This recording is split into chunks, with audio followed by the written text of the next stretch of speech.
a nivel más general, un poco de qué es el budismo, ¿no? Y su manera de abordar la realidad. Entonces, si quieren, vamos empezando y ya que se vayan sumando los demás. Entonces, bienvenidos y bienvenidas a esta sesión 8 del nuevo curso visual gráfico de las escuelas filosóficas espirituales, el juego del espejo del espíritu o la montaña de la sabiduría. Hoy, viernes 5 de diciembre de 2025. Entonces, les comentaba que la sesión del 14 de noviembre, hace 3 viernes, vimos en qué coinciden y en qué difieren las 5 escuelas filosóficas espirituales no budistas. Y está pendiente que veamos a las 4 escuelas filosóficas budistas, pero antes tenemos que ver cómo el Buda refutó a las 5 escuelas no budistas, diciendo que caen en alguno de estos dos extremos, el nihilismo o el eternalismo o existencialismo, en base al camino medio, que también tenemos pendiente hablar de qué es el camino medio. Entonces, de esto, o sea, vamos a hablar en otras sesiones. Hola María Luisa, buenas noches, bienvenida. Pero antes les comentaba que vamos a ver un poco sobre la filosofía budista para irnos familiarizando con esta perspectiva. Entonces, habíamos visto, buenas noches María Luisa, bienvenida. Habíamos visto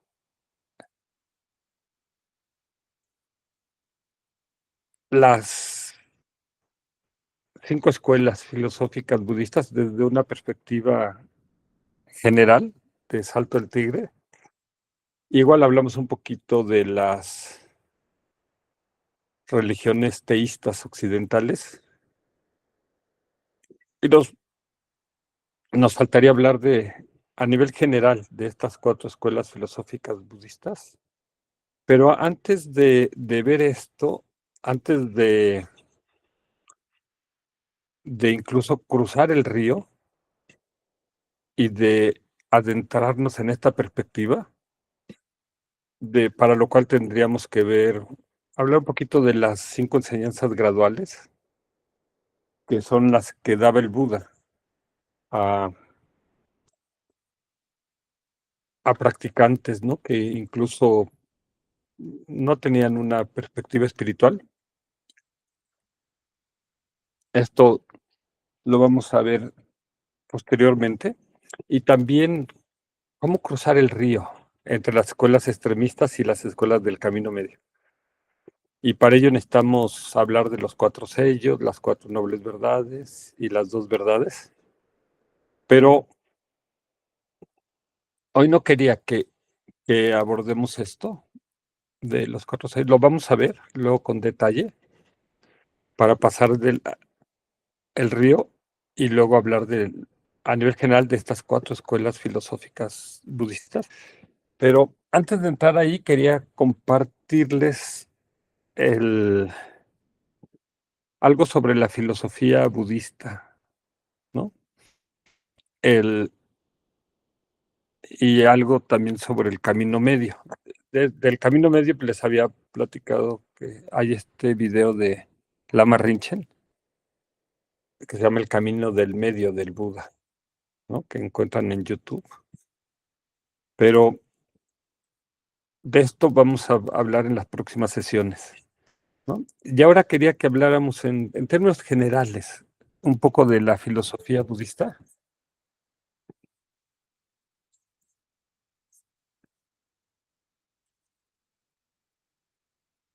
Hola Marta, bienvenida, buenas noches. Y Buenas noches a todos. buenas noches, bienvenida. Entonces, ¿qué es la filosofía budista? ¿En qué creer? ¿Sí? Entonces quería que viéramos esta perspectiva muy, muy amplia, ¿no? El,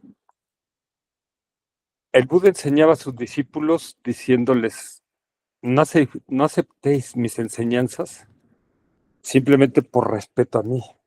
Analizadlas, examinadlas, del mismo modo en el que un orfebre analiza el oro, frotándolo, cortándolo y fundiéndolo. Vosotros sois personas inteligentes y deberíais pensar sobre lo que escuchéis en este curso. No la aceptéis ciegamente. Esta cita la hace Thupten Chodron, una gran maestra, en un libro que se llama Corazón abierto, mente lúcida. Un libro muy recomendable, por cierto. Y el Buda decía, no se guíen por revelaciones o tradiciones, no se guíen por el rumor o por las escrituras sagradas, no se guíen por habladurías o por la lógica pura, no se guíen por la inclinación hacia una idea o por la capacidad de apreciación de otra persona y no se basen en la idea, Él es nuestro maestro, sino cuando ustedes mismos sepan que una cosa es buena, que no es censurable, que es alabada por el sabio y que cuando es practicada, esta conduce a la felicidad, entonces síganla. Este, es- Esto viene de el discurso del Buda a los Kalamas. Es un discurso muy famoso del Buda, o un discurso o sutra del Buda a los Kalamas, donde el Buda explica en qué creer y en qué no creer.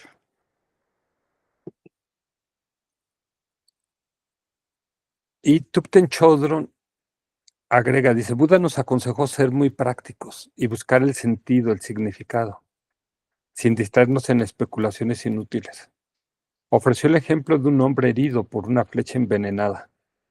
Si antes de consentir que le quitaran la flecha, este hombre insistiera en saber el nombre y la ocupación de la persona que se la lanzó, la marca de la flecha, el lugar donde fue fabricada y el tipo de arco que fue utilizado, este hombre moriría antes de conocer la respuesta.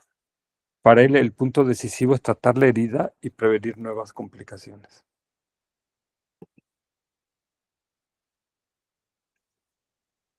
Y agrega en este libro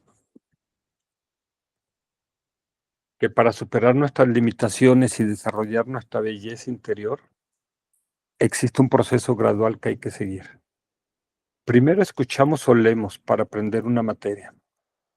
Después reflexionamos y pensamos sobre ella. Utilizamos la lógica para analizarla y examinamos lo que vemos en la vida de la gente que nos rodea. Y en nuestra propia vida, ¿verdad? También. Y finalmente integramos este nuevo conocimiento en nuestro ser, de tal modo que se convierte en parte de nosotros. Esto es lo que llaman estos 3 pasos, que son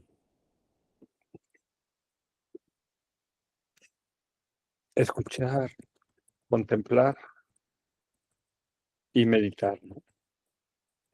Los 3 pasos que logran transformar nuestra mente, ¿no? Sanar nuestra mente, liberar nuestra mente. Y dice, Buda utilizó la analogía de los 3 recipientes defectuosos para explicar cómo eliminar los obstáculos para el aprendizaje. El primer recipiente está al revés, es decir, boca abajo. No se puede verter nada en su interior. Esto es análogo a leer libros de Dharma mientras se ve la televisión. Estamos tan distraídos que muy poco de lo que leemos llega al interior de nuestra mente. El segundo recipiente defectuoso tiene un agujero en su base. Puede llegar algo a su interior, pero no permanece. Podemos leer el libro con atención, pero si un amigo después nos pregunta de qué trata el capítulo, no lo podemos recordar. El tercer recipiente defectuoso está sucio. Incluso si vertemos leche fresca en él y permanece ahí, se vuelve imbebible. Esto es similar a filtrar lo que leemos a través de nuestras preconcepciones e ideas. Podríamos ir en nuestros prejuicios, ¿verdad? No entenderemos la materia correctamente porque ha quedado oscurecida por nuestras falsas interpretaciones. Entonces lo quise representar así, estos tres recipientes defectuosos. En el primero vertimos el Dharma, pero estamos tan distraídos o tenemos la mente tan cerrada que muy poco llega al interior de nuestra mente. O sea, no penetra nuestra mente, ¿verdad? En el segundo ejemplo, puede llegar algo al interior de nuestra mente, pero no permanece, no recordamos nada. Es como si tuviéramos un agujero en nuestra mente. O sea, sí entra en nuestra mente, pero vuelve a salir. Y en el tercero, todo lo que vertemos en nuestra mente lo ensuciamos con nuestros prejuicios e ideas falsas. Y entonces hay la pregunta, ¿qué tipo de persona soy cuando escucho las enseñanzas? Y las quise representar así, ¿no? La persona D que está cerrada con su mente, la persona C que está llena de prejuicios, la persona B que tiene un agujero en su mente y todo lo que le entra sale. O sea, que en México decimos, lo que me entra por un oído me sale por el otro y nada queda. Y la persona A está en una posición abierta, con una mente flexible, dispuesta a escuchar y aprender. Lo curioso es que es más fácil que un agente D se convierta en un agente A. La gente D es aquella que está en una posición cerrada y que no deja entrar nada, que no escucha, no es receptiva, como un locayata o un nihilista, un escéptico. Pero si de pronto cambia su actitud de cerrazón y se abre, si voltea su recipiente, esta sí, o sea, si le diera la vuelta, sí, está limpio y no tiene agujeros y podrá recibir el Dharma. Pero falta que decida abrirse y cambiar de actitud, lo cual tampoco es fácil. Un día podemos estar en posición A, otro en B, otro en C y otro en D. Y esto depende de cada uno de nosotros, ¿verdad? No depende de los maestros o de los gurús. El, y hay este dicho que dice, aun si toda su vida un necio se asocia con un sabio, no comprenderá la enseñanza, igual que la cuchara nunca captará el sabor de la sopa. Si un hombre inteligente se asocia con uno sabio, aunque solo sea por un momento, rápidamente comprenderá la enseñanza como la lengua capta el sabor de la sopa.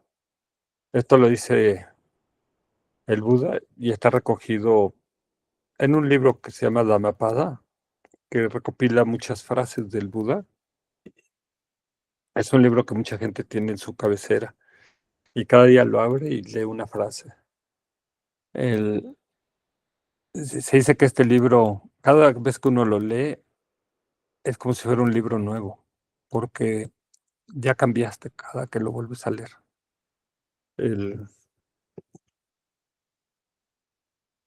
Y Tupten Chodron nos comparte esta historia. Dice, si no le enseño yo, ¿quién lo hará? En un retiro de meditación dirigido por el maestro Zen Bankei. Dice, un estudiante sorprendido robando y se informa del hecho a Bankei, con la petición de que tal estudiante sea expulsado. Bankei ignora tal petición. El hecho vuelve a suceder y el maestro lo ignora de nuevo. Enfadados, los estudiantes presentan una petición en la que manifiestan su decisión de abandonar el retiro a menos que el ladrón sea expulsado. Bankei, el maestro, decide entonces reunir a sus estudiantes y les dice, vosotros sois inteligentes, sabéis lo que está bien y lo que está mal. Podéis ir a estudiar a cualquier otro sitio si queréis, pero este pobre estudiante ni siquiera diferencia entre el bien y el mal. Si no le enseño yo, ¿quién lo hará? Quiero que él se quede aquí, aunque el resto se vaya.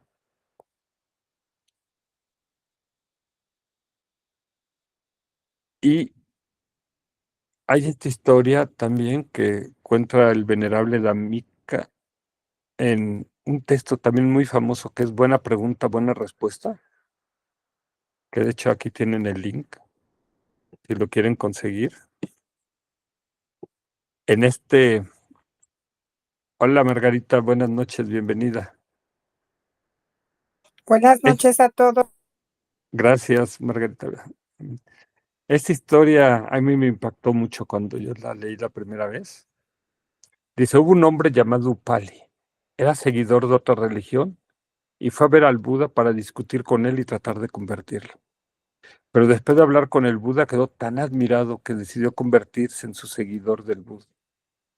Pero el Buda dijo, primero realice una investigación adecuada. La investigación adecuada es buena para una persona famosa como usted. Y Upali contestó, ahora estoy aún más complacido y satisfecho cuando el Señor me dice, primero realice una investigación adecuada. Debido a que si miembros de otra religión se hubiesen asegurado de mí como su discípulo, hubieran desfilado por toda la ciudad con una pancarta diciendo, Upale se ha unido a nuestra religión. Pero el Señor me dice, primero realiza una investigación adecuada. La investigación adecuada es buena para una persona famosa como usted. En el budismo, el entendimiento es la cosa más importante y el entendimiento lleva tiempo. Por lo tanto, no se precipite impulsivamente al budismo. Tome su tiempo, haga preguntas, piense cuidadosamente y entonces tome su decisión. El Buda no estuvo interesado en tener grandes cantidades de discípulos. Se preocupó de que la gente siguiera sus enseñanzas como resultado de una cuidadosa investigación y consideración de los hechos. Ahora, ¿qué dicen los científicos, historiadores y psicólogos sobre el budismo? H. G. Wells, un historiador y escritor británico, dice, las enseñanzas fundamentales de Buda Gautama, tal y como ha quedado de manifiesto a través del estudio de las fuentes originales, son sencillas y transparentes y se encuentran en perfecta armonía con las ideas modernas. Está más allá de toda discusión el logro de una de las inteligencias más penetrantes que el mundo haya conocido jamás. Y está esta frase que se le atribuye a Albert Einstein, este gran científico del siglo XX, pero es una frase que se pone en duda si la dijo realmente Einstein. Incluso le preguntamos a la inteligencia artificial de ChatGPT y, y buscó ChatGPT y dice, no hay evidencia confiable de que Albert Einstein haya dicho exactamente esta frase. Pero aún así se las quiero compartir porque yo cuando la leí wow, de hace más de 20 años, a mí me impactó mucho esta frase y no sé si la dijo Einstein o no, pero dice, la religión del futuro será una religión cósmica. Debe ir más allá de un Dios personal y evitar dogmas y teología, cubriendo tanto lo natural como lo espiritual. Debería basarse en un sentido religioso que surja de la experiencia de todas las cosas, naturales y espirituales, y una unidad con significado. El budismo responde a esta descripción. Si hay alguna religión que podría cubrir las necesidades científicas modernas, sería el budismo. Y también dijo Einstein, que esa creo que sí es, aunque esa no la confirmé, que decía que el tercer milenio será espiritual o no será. Y ya estamos en este tercer milenio. Entonces, pero hoy no parece que seamos un mundo muy espiritual, ¿verdad? Entonces, el, pero déjenme buscar a ver si efectivamente está así, si así lo dijo Albert Einstein. Luego, Carl Gustav Jung, un famoso psicólogo suizo, dijo, como estudiante de religiones comparadas, creo que el budismo es la más perfecta que el mundo haya conocido. La filosofía y teoría de la evolución y la ley del karma son muy superiores a cualquier otro credo. Y Eric Fromm, un psicoanalista y filósofo social germano-americano, Dijo, paradójicamente, el pensamiento religioso de Oriente se revela como más apropiado al pensamiento racional occidental que el mismo pensamiento religioso de Occidente. Y lo quise representar así gráficamente. Tenemos Occidente, que sería América, Europa, incluso podríamos poner Oceanía, ¿no? El, y Oriente, donde podríamos poner Asia, por ejemplo, la India o China o el Tíbet o Japón. Entonces dice que el pensamiento racional de Occidente parece que se vincula más con el pensamiento religioso del Oriente, ¿no?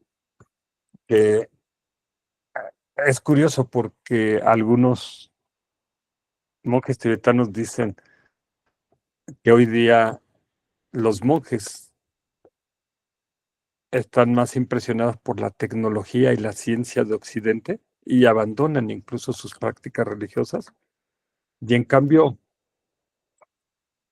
en Occidente ha surgido una fascinación por estas escuelas filosóficas o estas religiones del Oriente, ¿no? Como el budismo o el zen, el taoísmo, etcétera, ¿no?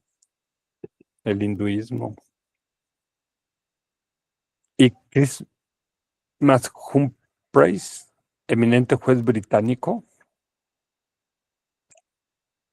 dijo, el budismo es un sistema de pensamiento, una religión, una ciencia espiritual y una forma de vida que es razonable, práctica y que lo abarca todo.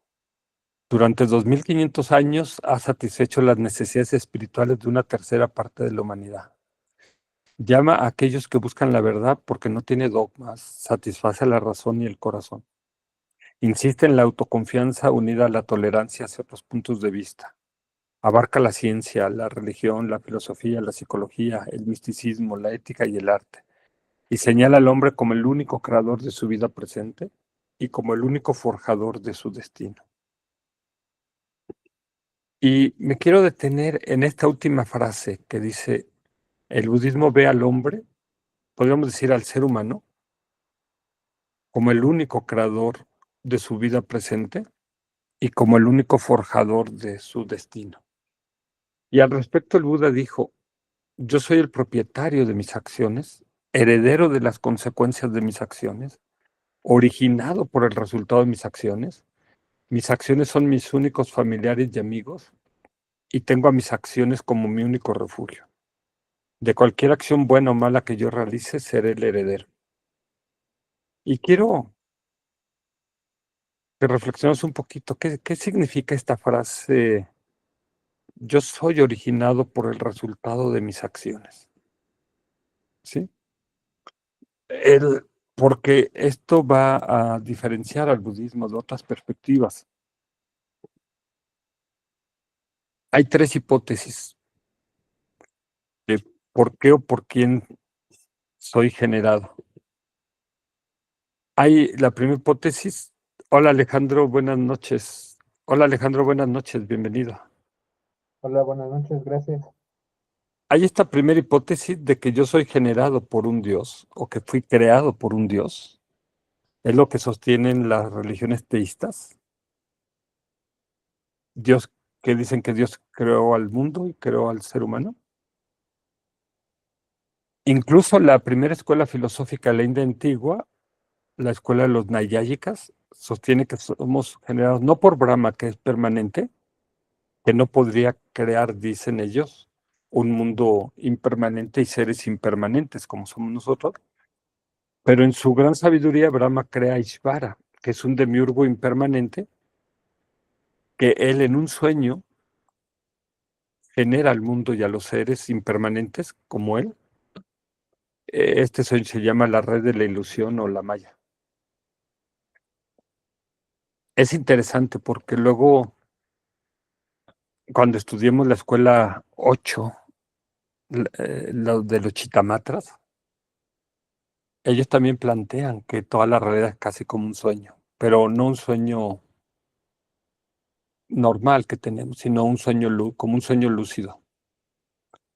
La otra visión es que somos generados por el Big Bang, ¿no?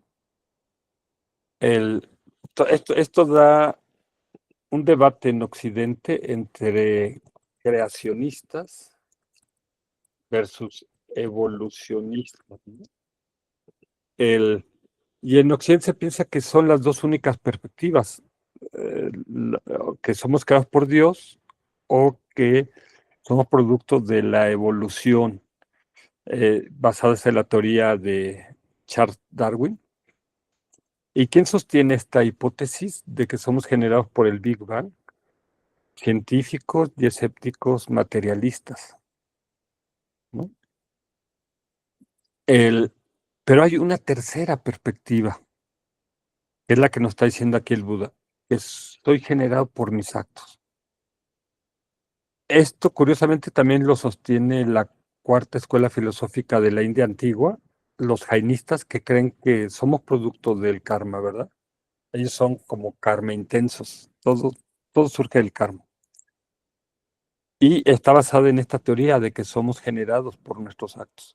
Entonces aquí vemos cómo el budismo viene a plantear una tercera perspectiva, más allá de este debate occidental entre creacionistas y evolucionistas. Y lo quise poner en esta montaña de la sabiduría. ¿Por qué no? ¿O por qué soy generado? Entonces las religiones teístas dicen, pues eres generado por Dios, Dios te creó. Los nayáyicas, como veíamos ahorita, dicen, somos generados por Ishvara, que es este demiurgo que Brahma crea, ¿no? Los Samkhya dicen, no, somos generados por el encuentro que hubo entre Purusha, el alma universal, con Prakriti, el principio universal.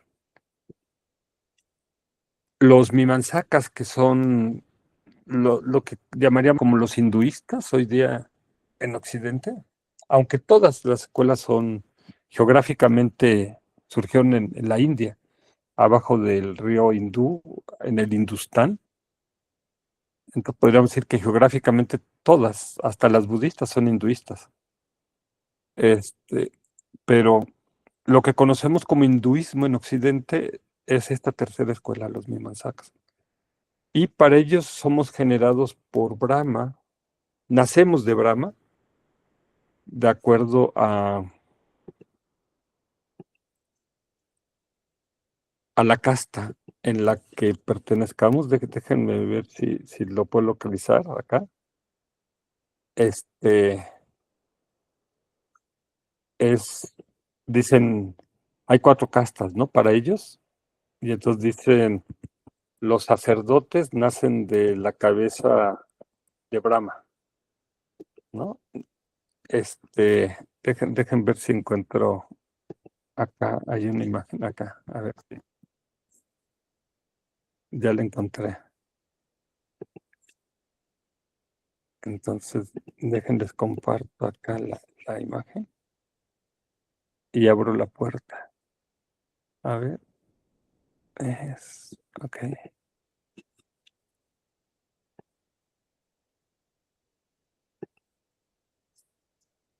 Ok, entonces, hola Dulce María, bienvenida, buenas noches. Entonces, los hinduistas dicen, déjenles pongo la fuente.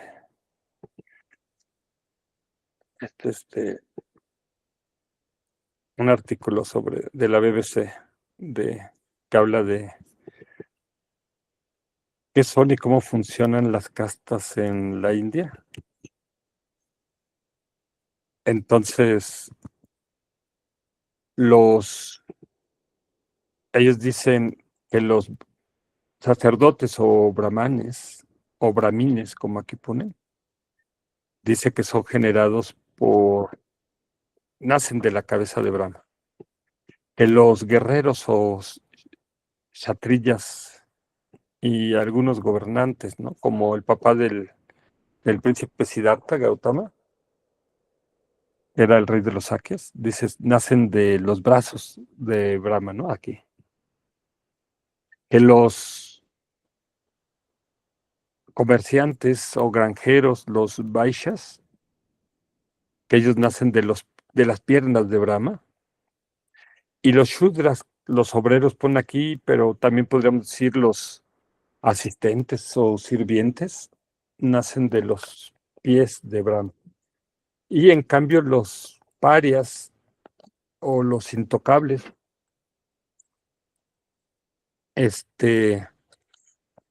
barrenderos, limpiadores de establos, así dice, ellos no tienen alma, entonces ellos no nacieron de Brahma, ¿no? No alcanzan casta, ¿no? Entonces, este es para la tercera escuela, ¿no? Filosófica de la India antigua. Ellos dicen, surgimos de Brahma. Los jainistas, en cambio, dicen, no, todos surgen del karma, pero para ellos el karma es como una sustancia, ¿sí? Y los lokayatas dicen, no, pues, todo esto surgió de la evolución que surge del Big Bang, ¿no? Y las escuelas filosóficas budistas, pues se basan en esta frase que leíamos del Buda, de que surgimos no necesariamente del karma, sino de nuestras acciones. Pero karma a veces se traduce como acciones, pero en realidad karma es igual a una intención más una acción, ¿sí? Porque lo podríamos ver de esta manera, o sea, si nosotros llevamos a cabo, hay tres posibilidades, ¿no? Una es que se junte una intención y una acción, y entonces esto nos da como resultado el que haya karma. Déjenme ver si puedo poner acá. Esto da como resultado karma. Una segunda posibilidad es que hay la intención, pero no se produce acción, entonces aquí no hay karma. ¿Sí? Si no hay por ejemplo, yo tenía la intención de robar, pero no robé, ¿no? O tenía la intención de mentir, pero no mentí. Entonces no hay karma. Y la tercera es que nada más hay la acción, pero no hay la intención. Entonces, en este caso, tampoco hay karma, ¿no? Por ejemplo, voy caminando en la noche y piso a un caracol, ¿verdad? Me ha pasado varias veces. Y oigo así el crujido, ¿no? De su conchita que se rompe. Y digo, wow, ya lo maté.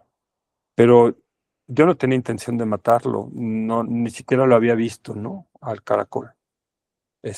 Entonces, para que haya karma, tiene que juntarse la intención más la acción, ¿sí? Entonces, esto es lo que está acá de alguna manera tratando de plantear el Buda. Ahora, ¿es científico el budismo? Y vamos a ver aquí la respuesta que da el venerable Dhammika en este texto que ya habíamos comentado de buena pregunta, buena respuesta. Dice, antes que respondamos esa pregunta, sería mejor definir la palabra ciencia. Ciencia, de acuerdo al diccionario, es conocimiento que puede ser sistematizado el cual depende de la comprensión y prueba de los hechos y el establecimiento de leyes naturales generales.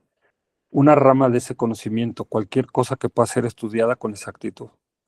Hay aspectos del budismo que no encajarían dentro de esa definición, pero las enseñanzas centrales del budismo, las 4 nobles verdades, en su mayor parte sí lo harían.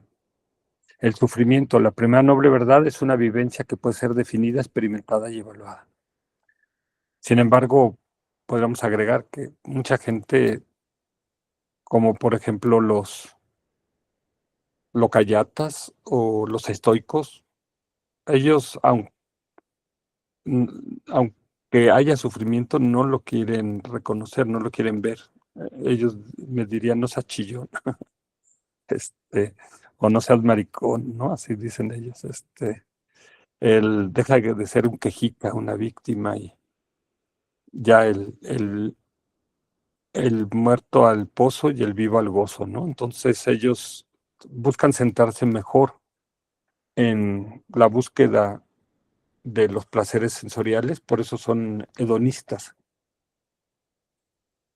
La segunda noble verdad establece que el sufrimiento tiene una causa natural, el deseo vehemente, el cual del mismo modo puede ser vivenciado, experimentado y evaluado. No se ha hecho ningún intento por explicar el sufrimiento en términos de conceptos metafísicos o mitos. El sufrimiento cesa, de acuerdo con la tercera noble verdad, no debido a depositar la confianza en un ser supremo, debido a la fe o las plegarias, sino simplemente removiendo su causa. Esto es indiscutible. La cuarta noble verdad, el camino que conduce a la cesación del sufrimiento, una vez más no tiene nada que ver con cuestiones metafísicas, sino que depende de comportarse en forma específica. Y otra vez, ese comportamiento está abierto a ser probado. El budismo prescinde del concepto de un ser supremo, como hace la ciencia, y explica el origen y el funcionamiento del universo en términos de leyes naturales. Todo ello ciertamente muestra un espíritu científico. Nuevamente el consejo constante del Buda que nos dice que no deberíamos creer ciegamente, sino más bien cuestionar, examinar, inquirir y confiar en nuestra propia experiencia. Tiene un definitivo sello científico. Entonces podríamos decir que aunque el budismo no es completamente científico, sin duda sí tiene una fuerte connotación científica y que es ciertamente más científico que cualquier otra religión. Y bueno, vamos al extremo contrario de la ciencia, ¿no? ¿Existe la fe en el budismo? Sí, pero no una fe ciega, no una fe dogmática, no una fe en una verdad revelada, ¿sí? No una fe en escrituras sagradas, ¿sí? ¿Cuáles son los artículos de fe en el budismo? Nos los comenta Edward Conze en un escrito donde describe profundamente la fe en el budismo. Vale la pena leerlo completo, pero solo voy a citar algunos párrafos sobre la primera facultad de la fe. En este escrito que se llama El camino a la sabiduría, las 5 facultades espirituales, que pueden conseguir aquí en esta dirección o link. Dice Edward Conze, fe. La fe es llamada la semilla, y sin ella la planta de la vida espiritual no puede comenzar a crecer. De hecho, sin la fe no podemos hacer algo que valga la pena. Esto es verdad no solo para el budismo, sino para todas las religiones y aún para las pseudo religiones de los tiempos modernos, tales como el comunismo. Y esta fe es mucho más que la mera aceptación de creencias. Requiere la combinación de 4 factores: intelectual, volitivo, emocional y social. 1. Intelectualmente la fe es una aceptación a doctrinas que no están substanciadas con evidencias de hechos directos inmediatamente disponibles. Para ser materia de fe, una creencia debe ir más allá de la evidencia disponible, y el creyente debe estar dispuesto y listo para llenar los huecos de la evidencia con una actitud de paciencia y confiable aceptación. La fe en este sentido tiene 2 opuestos. Por ejemplo, un desconocimiento de las cosas sobre las cuales vale la pena creer y la duda o perplejidad. En cualquier tipo de religión se toman algunos opuestos con base en la confianza y a la aceptada autoridad de las escrituras o de los maestros. Sin embargo, hablando en general, la fe es vista como un paso preliminar, como un mero estado provisional. A su debido tiempo, una experiencia espiritual directa sabrá aquello en lo en lo cual la fe confió y anheló conocer. Ahora vemos a través de un cristal oscurecido, pero después veremos directamente. Normalmente puede transcurrir mucho tiempo antes de que la virtud de la sabiduría se haga suficientemente fuerte para soportar una vigorosa visión cabal de la verdadera naturaleza de la realidad. Hasta entonces, numerosos puntos doctrinales deben aceptarse con base en la fe. ¿Y cuáles son los artículos de fe en el budismo? Dice, esencialmente son 4. 1, la creencia en el karma y renacimiento. 2, la aceptación de las enseñanzas básicas sobre la naturaleza de la realidad, tales como la producción condicionada, la vacuidad, etc. 3, confianza en el triple refugio, el Buda, el Dharma y la Sangha, la orden o comunidad espiritual. Y 4, la creencia en la eficiencia de las prácticas prescritas y el Nibbana o Nirvana como final del camino para salir de nuestros sufrimientos. Diré más sobre estas cuando tenga que tratar con otros aspectos de la fe.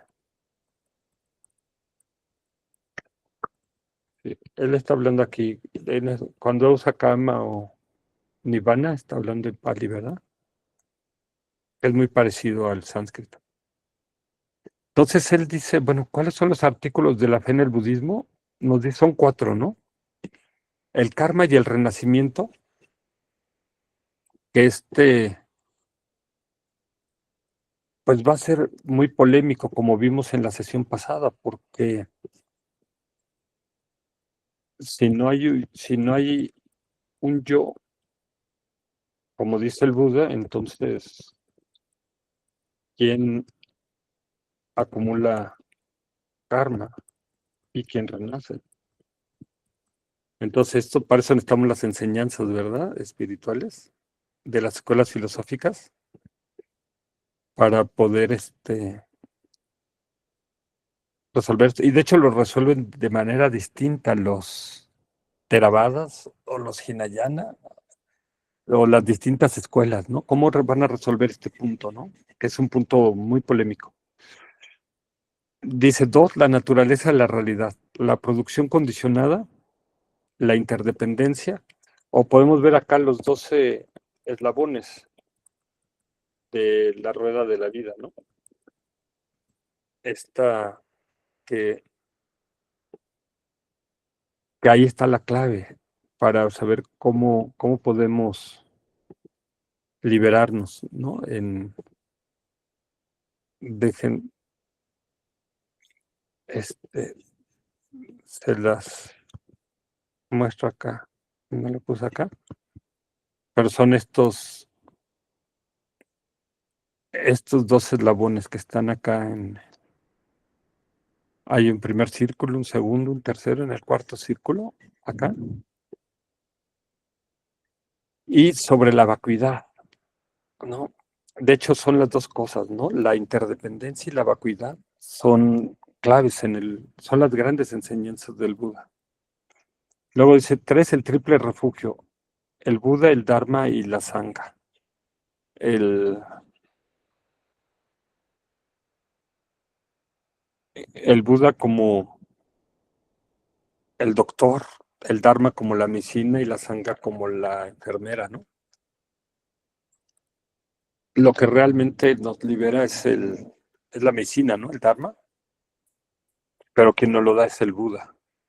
Pero necesitamos a veces el apoyo de la comunidad espiritual, ¿no? Y 4 dice la base, el camino y su resultado, que es la eficiencia de las prácticas prescritas, y el nirvana como el final del camino para salir de nuestros sufrimientos. Entonces, estos 4, yo por ejemplo, cuando entré en el budismo, yo no creía en el karma y el renacimiento. Y no lo tienes que aceptar como un dogma. Es algo que tienes que estudiar, contemplar, meditar.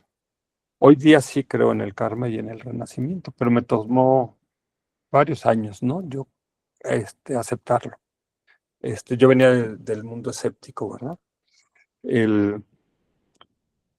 No sirve de nada que creas estas cosas si tú no las has investigado, no las has analizado, no has meditado en ellas, no las has contemplado, ¿verdad?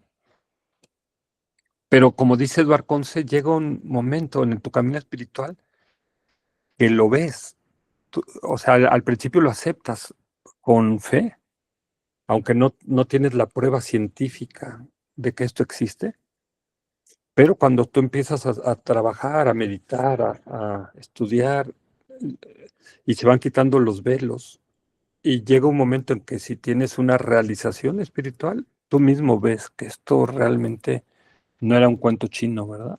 Que sí existe, pero tú lo tienes que comprobar por ti mismo. Entonces, pero dice Edward Conce, dice más adelante en este gran ensayo que hace, dice, en lo que respecta a las condiciones sociales, hay épocas de fe y épocas de incredulidad. La presente época más bien fomenta la incredulidad, premia la astucia intelectual. De ahí que fácilmente se sostenga que la fe indica nada más que una debilidad de carácter o una falta de integridad intelectual. Multiplica las distracciones del mundo sensorial a tal grado que la calma del mundo invisible es mucho más difícil de alcanzar que antes. Expone al ciudadano a tan gran variedad de puntos de vista conflictivos que se le hace difícil hacer una elección. El prestigio de la ciencia, la preocupación por un nivel más alto de vida y la desaparición de todas las instituciones de autoridad incontestable son los principales enemigos de la fe en nuestra presente sociedad. Creer que las cosas mejorarán en el futuro es más bien un asunto de temperamento. Por eso se dice, por eso se dice que estamos viviendo tiempos degenerados. Pero se dice que no, estos tiempos no son solamente de ahora, que ya eran tiempos degenerados hace 2500 o 3000 años cuando estuvo aquí el Buda. El problema es que se han ido degenerando cada vez más y más. Pero esto nos podría llevar al pesimismo. Pero también cualquier, cualquier cosa que hagamos en nuestro camino espiritual, tiene hoy mucho más mérito que hace 2500 o 3000 años. Precisamente porque las condiciones son más difíciles, ¿verdad? Entonces, el,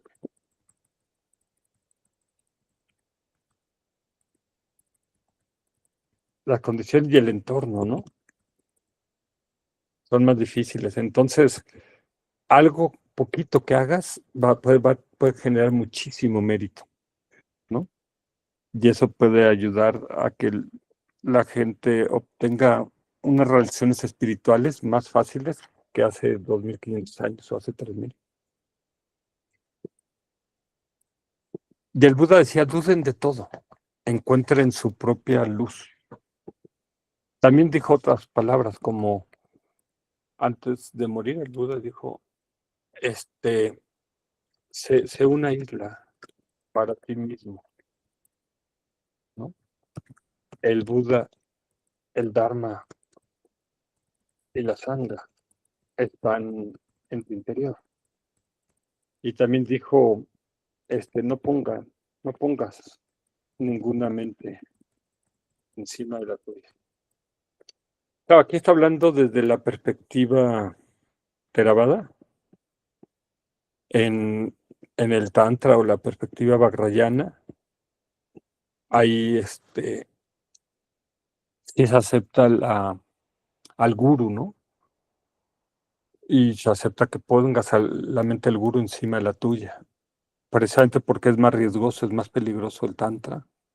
Entonces tienes como que confiar en un maestro muy experimentado, que tenga linaje, que tenga realización. Pero en las enseñanzas sútricas, en las enseñanzas de base del Buda, esto es lo que él decía, o sea, no pongas ninguna mente encima de la tuya. No sea una isla para ti mismo. Y bueno, ¿qué fue lo que el Buda enseñó? Enseñó, bueno, estas 4 nobles verdades que incluyen todo. Todo el budismo está acá. Es la verdad del sufrimiento, la verdad del origen del sufrimiento, la verdad de la cesación del sufrimiento y la verdad del sendero que conduce a la cesación del sufrimiento. Entonces, si las vemos aquí en este mapa, pues decía, uno, la vida acaba siempre en dolor y sufrimiento, y la causa es la ignorancia, el apego y la aversión. Pero existe la liberación. Si suprimimos la causa, suprimimos el efecto. Y existe el método, que es el octuple noble sendero, ¿no? O el triple entrenamiento. Entonces, algunos dicen que el budismo es pesimista porque solo ven la primera y la segunda verdad, ¿verdad? Si nos quedamos aquí parecería que el budismo, parece que el budismo es pesimista. Y no es que todo sea sufrimiento, ¿verdad? Hay momentos de felicidad, pero aquí el Buda se refiere a que al final siempre acabamos o envejeciendo o enfermando o muriendo o teniendo pérdidas de seres queridos, pero no es pesimista porque existen las otras dos verdades que, que son optimistas, que es, ok, podemos alcanzar la liberación del sufrimiento y hay un camino, hay un método para lograrlo, ¿verdad? Entonces, él tiene estos dos lados, ¿no? El lado pesimista y el lado optimista. Y el método es el triple entrenamiento. Este es el método, ¿no? ¿Cuál es el método o el camino o el sendero? Entonces dice el triple entrenamiento, la ética, la meditación y la sabiduría, que en sánscrito ética es shila, meditación es samadhi y sabiduría es prajna. Y esto otra manera de decir que el método es el octuple noble sendero. El, el octuple noble sendero, que es una correcta visión o entendimiento, una correcta intención o motivación, una correcta palabra, una correcta acción, un correcto centro o modo de vida, un correcto esfuerzo, que esto para los que meditamos, es solva en tibetano, ¿no? Una correcta atención, para los que meditamos esto es Dhamma, y una correcta concentración, que para los que meditamos este Shishin, que son los tres amigos mentales, ¿verdad? Que necesitamos estos. Entonces, pero, ¿cómo, cómo, cómo se relaciona el triple entrenamiento con el octuple noble sendero? ¿Sí? Esos tres con esos 8. Algunos dicen que el método es el camino medio, pero el camino medio, ¿cómo lo llevas a cabo? A través del triple entrenamiento y el octuple noble sendero. Y hay varias maneras de relacionarlos. Yo desde mi ignorancia y mis limitaciones lo quise manifestar así. La correcta visión tiene que ver con la sabiduría, ¿sí? La correcta intención, desde mi punto de vista, tiene que ver con los tres, con la sabiduría, porque en la medida que vas aumentando tu sabiduría, va cambiando tu intención, o puede ir cambiando. Pero también la intención está conectada con la ética, como vimos en el karma, ¿verdad? Que karma es acción e intención. Y también tiene que ver con la meditación, porque al meditar tenemos que empezar siempre con cuál es nuestra motivación. Se dice que esa es la cabeza de la meditación, ¿verdad? Entonces, la intención está relacionada con las tres. Luego tenemos la correcta palabra, la correcta acción, el correcto sustento, que tienen que ver con la ética, con la virtud. Luego, el correcto esfuerzo tiene que ver con la meditación, como veíamos, con Solva, pero también con la ética, ¿sí? Porque tenemos que, se dice, hacer que lo malo que haya surgido ya en nosotros, quitarlo, y lo malo que no ha surgido en nosotros, evitarlo, que no surja. Lo bueno que ya surgió en nosotros, mantenerlo, y lo bueno que no ha surgido, generarlo, ¿no? Entonces requiere un esfuerzo en la ética. Y luego la correcta atención y la correcta concentración, ¿sí? Entonces, básicamente todo esto es lo que está contenido en el camino medio y que es lo que planteó el Buda para evitar caer en los dos extremos en los que caían las escuelas filosóficas de la India antigua, el extremo del nihilismo y el extremo del existencialismo. Entonces, estos extremos podemos verlo así, ¿no? Estos dos extremos que son en los que caían estas escuelas. Por ejemplo, la escuela 5 de los Lokayatas cae en el extremo del nihilismo, y acá en el existencialismo cae en la escuela de los Nayáyicas, los Samkhyas, los Mimamsakas y los Jainistas. Entonces, el Buda planteó, ok, ¿cómo liberarnos de estos dos extremos? Y plantea el camino medio. El camino medio no es un punto intermedio entre estos dos, sino que está por encima de estos dos, ¿sí? Y para eso es que necesitamos las escuelas filosóficas, las 4 escuelas filosóficas, que las 4 se dicen ser escuelas del camino medio. De hecho, la escuela cuarta o budista, o la novena, si contamos las 5 no budistas, se llama la escuela mayámica, la escuela del camino medio. Las otras escuelas dicen que no debería de tener ese nombre, porque todas son escuelas del camino medio. Pero sí es cierto que la escuela mayámica está más cerca de lo que es el verdadero camino medio. Pero eso lo vamos a entender cuando las estudiemos, ¿verdad? Entonces, el Buda, en el primer discurso que dio, donde puso en movimiento la rueda de la doctrina, el Dharma Chakravartana Sutra, él planteó que el camino medio, dice, genera la visión, el conocimiento, conduce a la paz, a la sabiduría, a la iluminación y al nirvana. Y ese camino medio es este octuple noble sendero y el triple entrenamiento, ¿sí? Ahorita no voy a entrar a ver esto de lo cual habla el Buda en ese primer discurso que dio en el Parque de los Ciervos. Entonces, ¿qué es el budismo?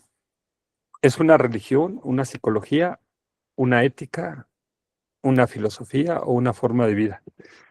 Marco Antonio Karam, el fundador y director de Casa Tíbet México, de hecho, el que introdujo el budismo en México, lo conocen como Lama Tony. ¿Qué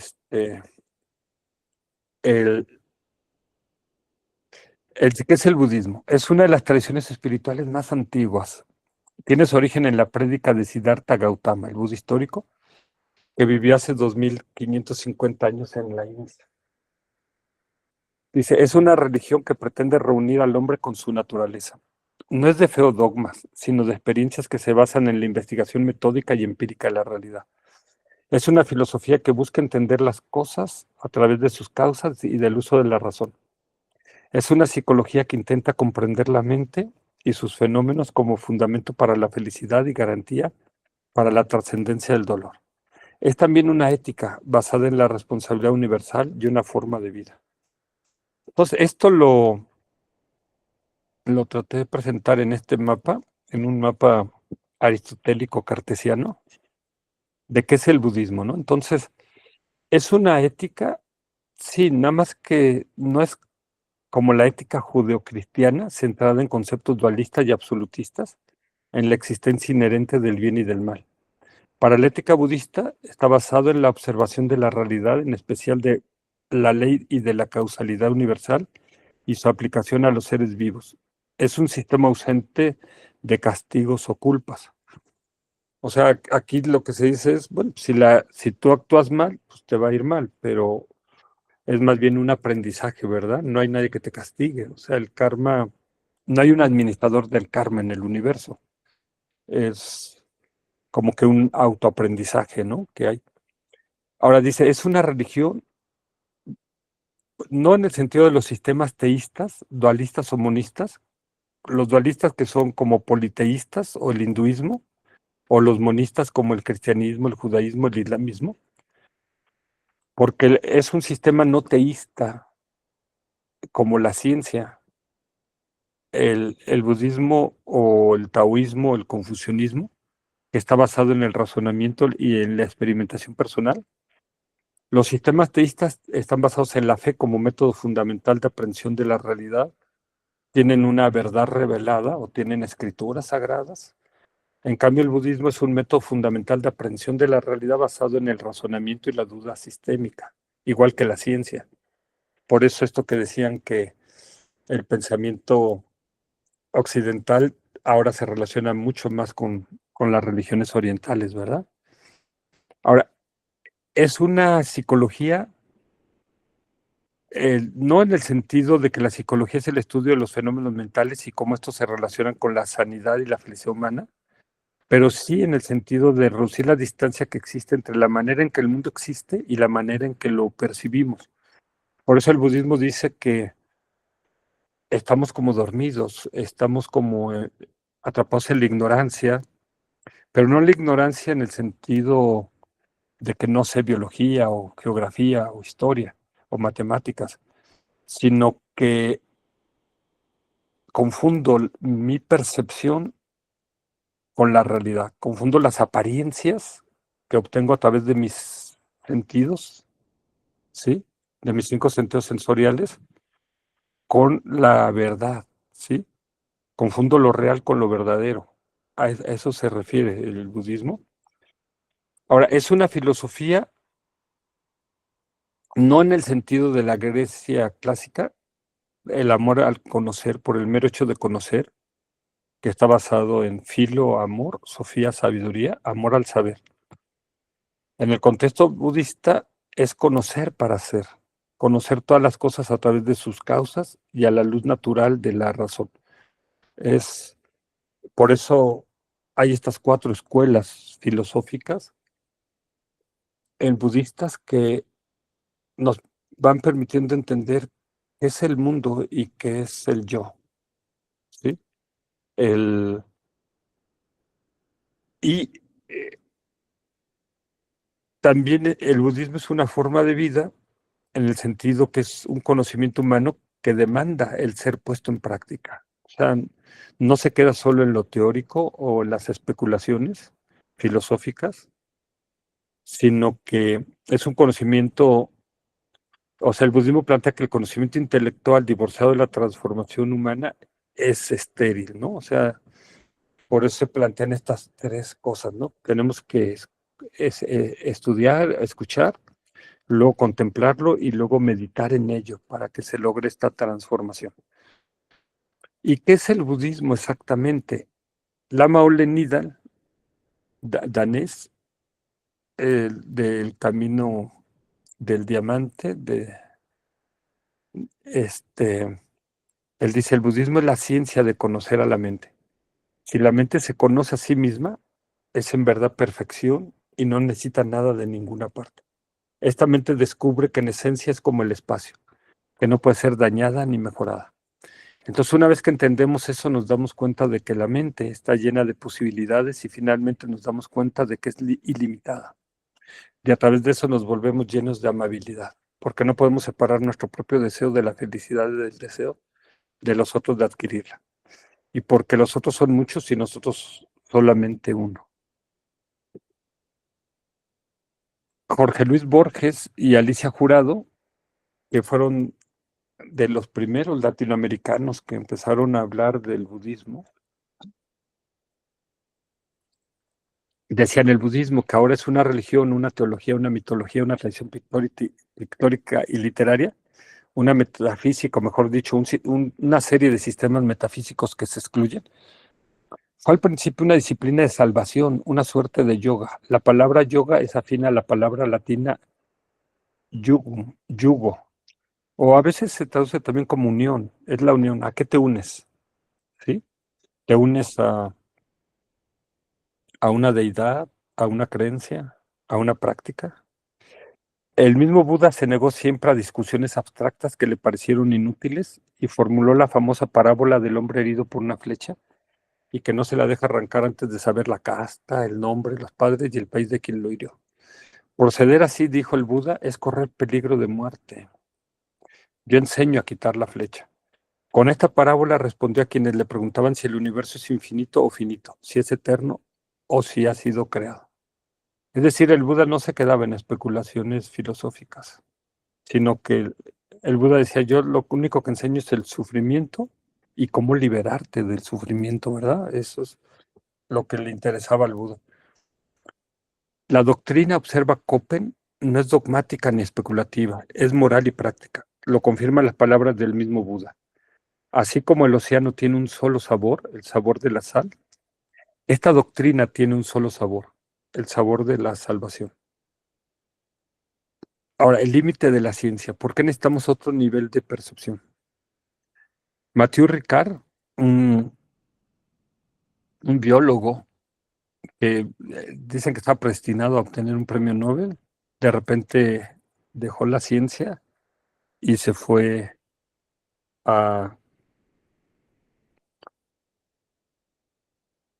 a Nepal y a la India, de Bután, a buscar su camino espiritual. Y en un libro muy famoso que se llama El monje y el filósofo, donde discute con su padre, que es un gran, gran filósofo, él ya convertido en monje, él dice, es cierto que la biología y la física teórica han aportado conocimientos extraordinarios sobre el origen de la vida y la formación del universo. Pero ¿permiten acaso estos conocimientos elucidar los mecanismos fundamentales de la felicidad y del sufrimiento? No hay que perder de vista los objetivos que uno mismo se fija. Conocer la forma y las dimensiones exactas de la Tierra constituye un progreso indudable, pero el hecho de que sea redonda o plana no altera mayormente el sentido de la existencia. Por mucho que se progrese en el ámbito de la medicina, solo se pueden aliviar temporalmente los sufrimientos que jamás dejan de reaparecer y culminan en la muerte. Es posible tener un conflicto o una guerra, pero otros volverán a surgir mientras no cambie el espíritu de la gente. No hay en cambio algún medio para descubrir una paz interior que no dependa de la salud, del poder, del éxito, del dinero, de los placeres de los sentidos. Una paz interior que sea fuente de paz exterior.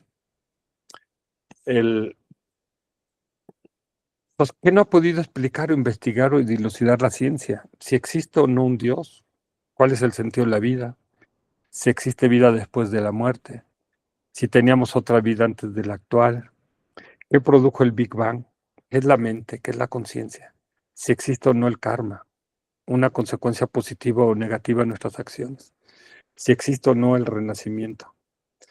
Y el budismo sí tiene una respuesta para todas estas cuestiones. Bhikkhu Sugato, en un ensayo titulado Cuando la vida comienza, se plantea si el método científico es el único para descubrir la verdad. Y dice, cuando preguntamos por qué los materialistas creen que la conciencia es una propiedad emergente de la materia, podemos ver que esta conclusión se sigue de las asunciones de la propia metodología científica.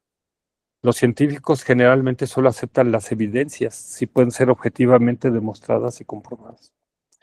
Pero aquí no puede haber tal cosa como una prueba objetiva, ya que la aceptación o el rechazo de una prueba están siendo actos mentales y los sucesos mentales son necesariamente subjetivos.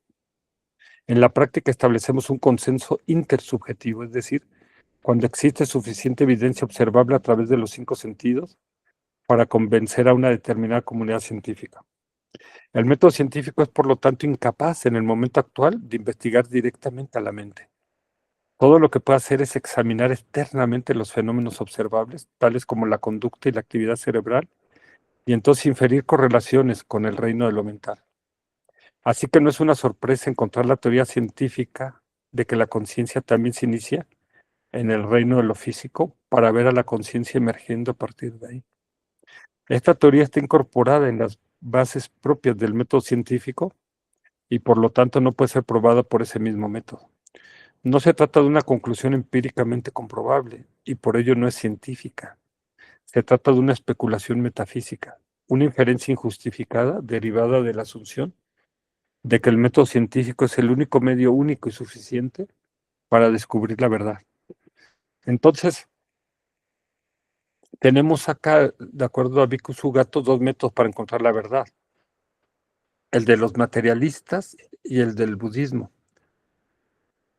Para los materialistas, la conciencia es una propiedad emergente de la materia, es decir, que hubo el Big Bang, viene la evolución, hasta que de repente, por combinaciones químicas, físicas, biológicas, surge el cerebro y ahí en el cerebro surge la conciencia, ¿verdad? El,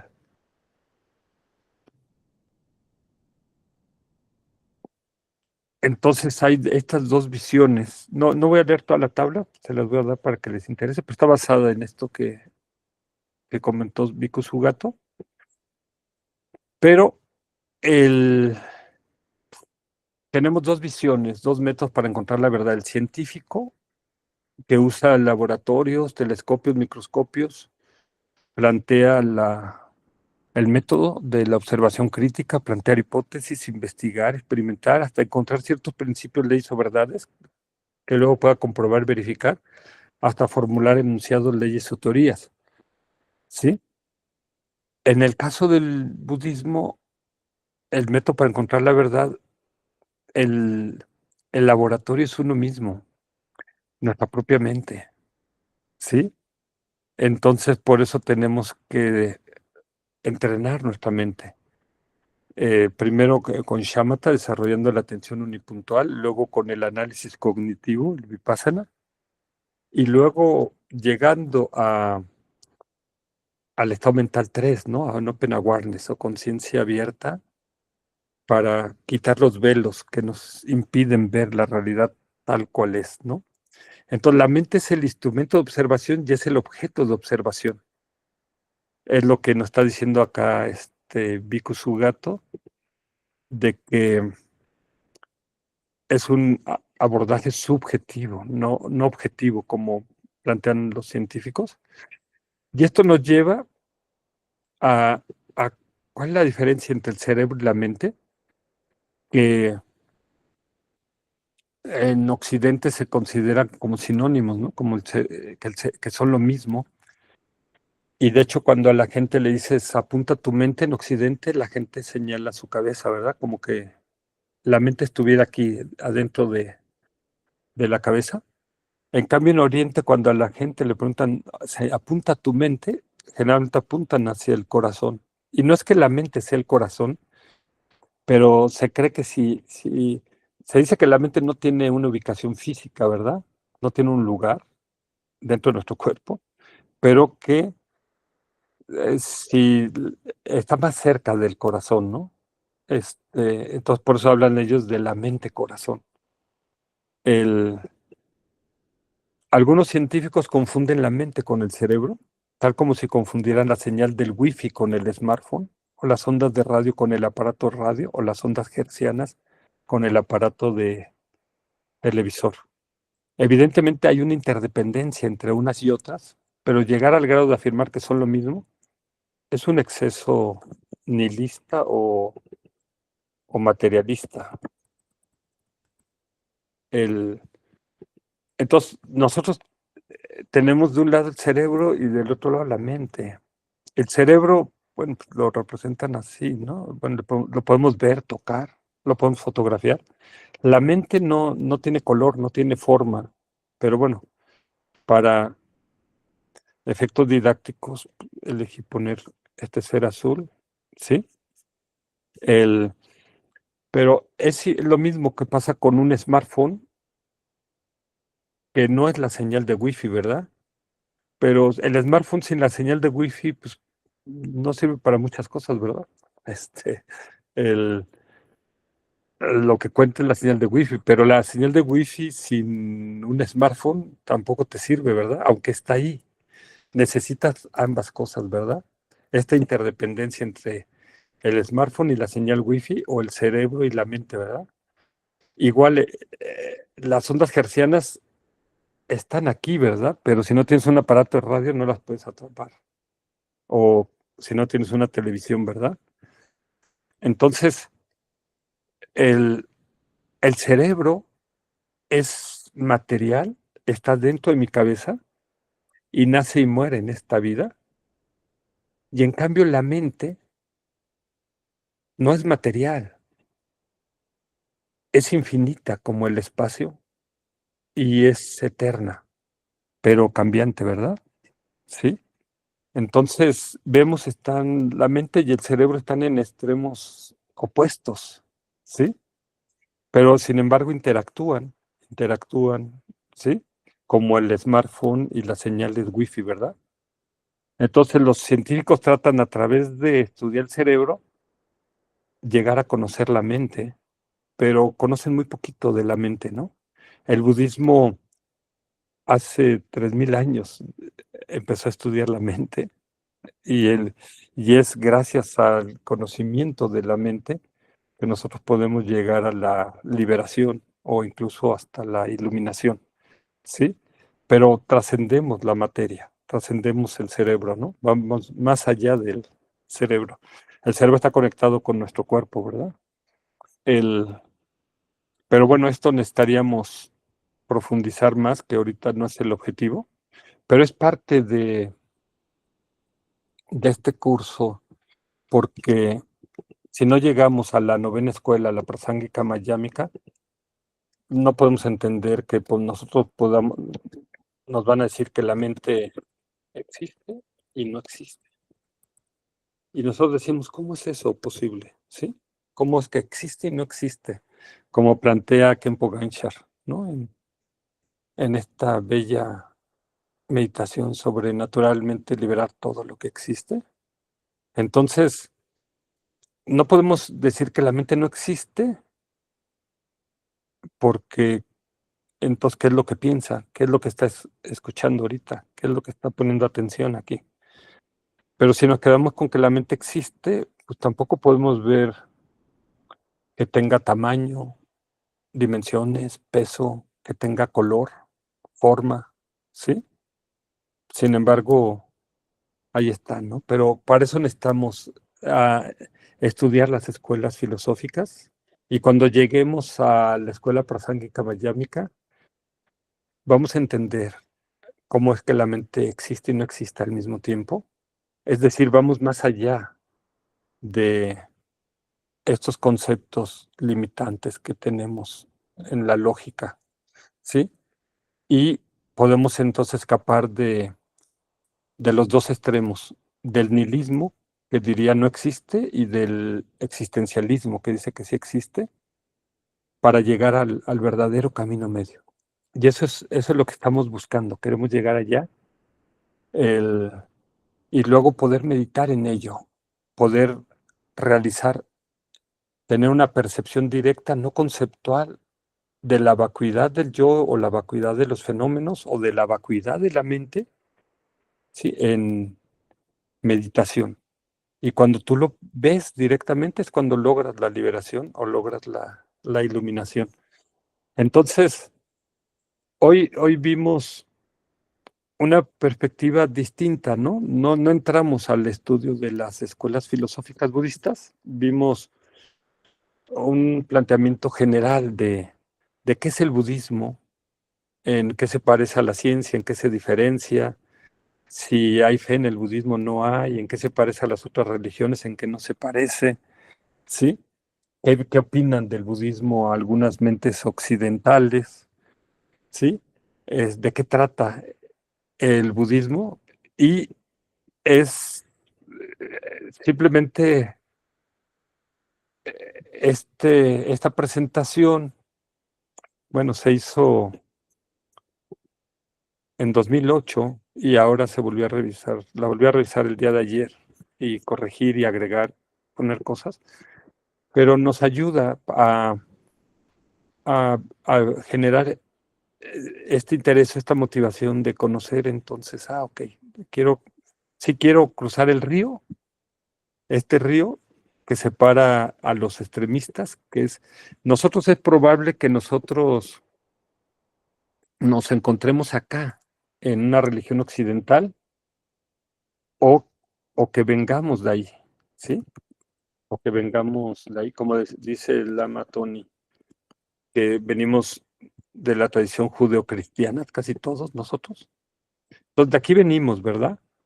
Estas escuelas filosóficas de la India antigua, pues a veces nos parecen exóticas o raras de por qué plantean eso, pero es necesario conocerlas porque luego el budismo las va a refutar, pero se va a basar en ellas, como lo hace Shantideva en el 9º capítulo del Bodhicharyavatara, ¿verdad? Entonces yo cuando leía ese capítulo decía, es que los jainistas o los samkhyas, y si no los conoces, no sabes de qué están hablando. Entonces necesitamos apoyarnos en las visiones más burdas para luego poder entender las más sutiles que están del otro lado del río, ¿sí? Entonces, el,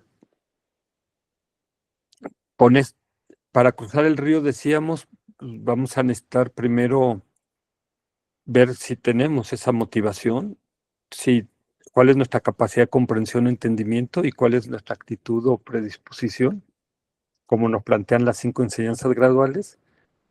Y luego vamos a tener que ver un poquito sobre los 4 sellos, las 4 nobles verdades y las 2 verdades. Son requisitos. Y vamos a tener que ver cómo el Buda refutó a estas escuelas, porque el Buda para refutar estas escuelas utilizó el, los 16 aspectos de las 4 nobles verdades. Esto es lo que usó el Buda para refutar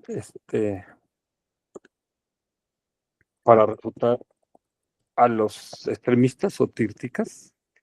Y estos se desprenden de las 4 nobles verdades.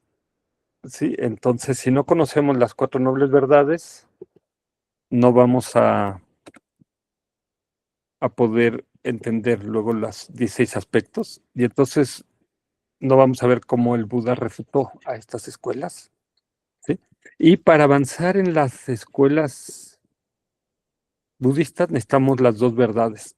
De hecho, cada escuela las interpreta o las conoce de una manera distinta, ¿sí?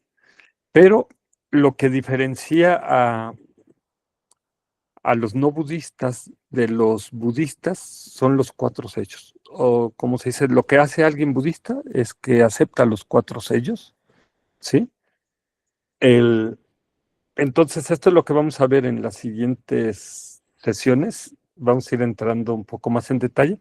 Hoy vimos esta perspectiva muy general, ¿no? De qué es el budismo y una percepción, cómo aborda la realidad, ¿sí? A dónde pretende llegar, de dónde parte, etcétera. Entonces vamos a dejarlo aquí. Desde hace este, pues ya más de 15 años, ¿no? Me hubiera gustado compartir esta presentación. O sea, la presentación ya existía, pero nunca se había hecho una sesión como hoy, de hacer un video, hacer una sesión donde habláramos de esta presentación. Esta presentación tuvo, pues, mucho impacto, la leyó mucha gente, pero hoy día podemos hacer este video y compartirlo a la gente y mejorar, ¿no? La presentación, hacerla, profundizar un poquito más en ella. Pero si tienen ahora algún comentario, alguna pregunta, alguna inquietud, con gusto podemos, pueden abrir sus micrófonos o escribir en el chat, ¿no? Acá, y podemos hablar de ello.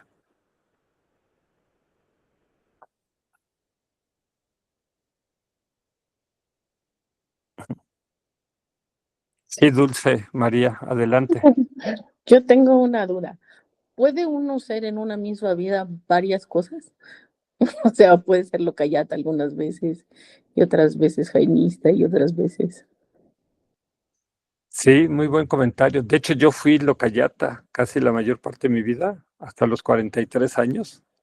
Bueno, primero estuve, digamos, me bautizaron como ortodoxo ruso, sí, pues mi padre era ruso, pero luego estuve en un internado católico, el, pues durante 5 años estuve en el catolicismo, luego salí y me volví ateo, materialista, escéptico, hasta comunista,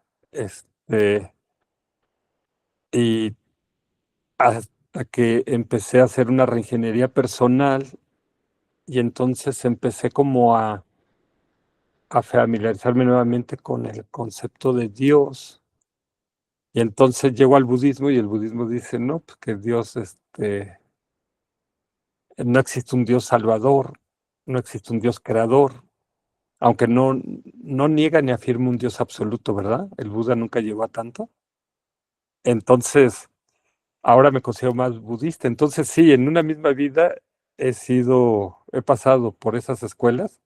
Incluso, Dulce María, en un mismo día puedes a veces en ese día volverte escéptica, atea o locayata o muy creyente, ¿no? En ese día a lo mejor ves un milagro y ¡guau!, te conviertes, ¿no? El, entonces, para eso necesitamos las escuelas, para ver, ok, yo soy a lo mejor una mezcla de Nayáyica con Samkhya. De hecho, en la India antigua, nada más de las 5 escuelas no budistas se hacían 360 combinaciones. El, y luego también hay gente que es theravada en creencias, pero hace prácticas tántricas. O hay gente que cree en el tantra, pero sus prácticas son sútricas. O sea, sí, todas estas combinaciones son posibles, Dulce María. Gracias. No, gracias a ti por la pregunta que nos permite hacer este comentario. El Pedro dice profundidad, tema, no importa tiempo. Sí, es un tema que, bueno, daría para muchas más, pero ahorita queríamos dejarlo solo en esta visión general, así en esta perspectiva. De hecho, tomamos aquí elementos de el curso introductorio de Tony Karam en Casa Tíbet al budismo, o estos textos de buena pregunta, buena respuesta, o algunos libros muy famosos como el de Thupten Chodron, de Corazón Abierto, Mente Lúcida. Entonces, el, el objetivo de esta presentación era tener una visión panorámica, ¿no? De que nos aproxime a qué es el budismo, ¿no? ¿Qué es y qué no es, ¿no? El no entra al fondo, ¿no? De esto, que eso es lo que vamos a ver con las escuelas filosóficas, es, ok, vamos a ir entrando al detalle de esto, pero era en esta visión de salto de tigre, en esta visión panorámica, en esta visión de águila, en esta visión de ver todo el bosque, el, quería compartirles que no lo hice en el primer curso, que dimos de las escuelas, y siempre tenía el gusanito de hecho todavía era como, ¿y esto aplica en el curso de las escuelas filosóficas o no? Me surgía la duda cuando estaba preparando esta sesión. Pero a mí me sirvió mucho estas reflexiones, estos comentarios, cuando yo empecé en este camino, y espero que sea de utilidad para ustedes o para otras gentes que digan, ok, porque a veces hay ese debate si el budismo es una religión o no lo es, si es una filosofía, si es una forma de vida, si es una psicología, ¿qué es el budismo? Y creo que con estas enseñanzas, estas frases que vienen acá en esta presentación, más o menos nos va aclarando esa posición, para que nos ayude al viaje que vamos a hacer, ¿no?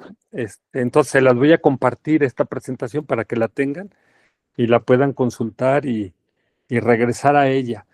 Algo que me sorprendió a mí ahora que la revisaba, yo decía, wow, o sea, aunque han pasado los años, no ha perdido su vigencia, ¿no? Que es lo que pasa con el budismo, que existió hace 3000 años, sigue siendo vigente en la época moderna. Entonces, se las voy a compartir de hecho, solamente en la parte final fue que incorporé cosas que antes no conocía, no las manejaba muy bien, pero casi las primeras láminas, todas, digamos casi como el 75% de la primera parte de esta presentación es exactamente la misma de 2008, ¿no? No cambió nada. Pero sí, para entrar a los temas de los artículos de fe del budismo, ahí sí vamos a necesitar las escuelas filosóficas, ¿no? Para ver cómo los abordan, cómo los desarrollan. Entonces, si quieren, vamos a dejar aquí la sesión. Tengan una bonita noche, que estén bien, en paz, felices. Una disculpa la vez pasada que no tuvimos sesión, pero es que tuve la visita de mis sobrinos, de los hijos de mi hermana que murió y vinieron para que echáramos sus cenizas al mar, una parte, y otra parte para que las sembráramos con un árbol. Entonces, todo eso alteró mucho mi agenda, pero bueno, ya estamos aquí nuevamente y entonces nos vemos aquí en la próxima sesión donde vamos a estar viendo primero qué es el camino medio, ¿no? Que fue lo que encontró el Buda y luego cómo vamos a usar el camino medio para cruzar del río. Entonces, buenas noches a todos, un abrazo para ustedes y para sus Buenas familias. noches. Muchas gracias, Yuri. Gracias. Buenas noches. Descansen. Bendiciones Gracias, a Yuri. todos. Gracias, Yuri. Hasta luego. Bendiciones a todos. Gracias, un abrazo. Buenas noches. Buenas Muchas noches. gracias. Buenas Buenas noches, noches Yuri. a Que estés todos. bien. Que Gracias, estén bien todos. María Luisa. Gracias. Gracias, Gracias. Alex, Dulce María, Margarita, María Luisa, Pedro y Yolanda. Gracias, Buenas Yuri. noches. Buenas noches.